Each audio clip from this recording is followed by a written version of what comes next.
تعال اقول لك تعمل ايه لو مراكم عليك الفيزيكس كالعاده وداخل على امتحان شهر نوفمبر ومش عارف تعمل ايه. حبايبي تانية ثانوي، اهلا بيكم في اجمد معسكر تلم بيه محتوى شهر نوفمبر مع فيزيكس باور اكاديمي. ناس كتير بتبعت لنا انها متراكم عليها الفيزيكس ومش عارفه تعمل ايه ومش عارفه تفهم، فالباشمهندس قرر انه يساعدك، لان عيب يعني ما يكون باشمهندس حبيبك موجود وانت تشيل هم الفيزيكس. فجينا لك ان احنا نخلص لك كل حاجه في معسكر. المعسكر ده فيه ايه؟ فيه فدان زيتون، فيه فيديوهات شرح وراها فيديوهات حل على طول، وفيديوهات قصيره وملخص عشان تذاكر بسرعه وتلحق تلم اللي عليك.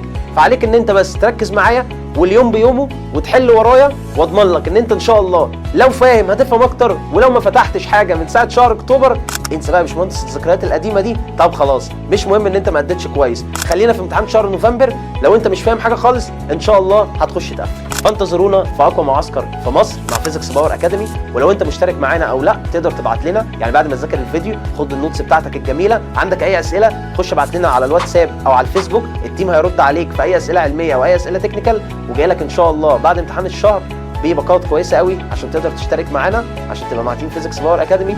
وحبايبي تانية ثانوي اشوفكم على خير، سلام.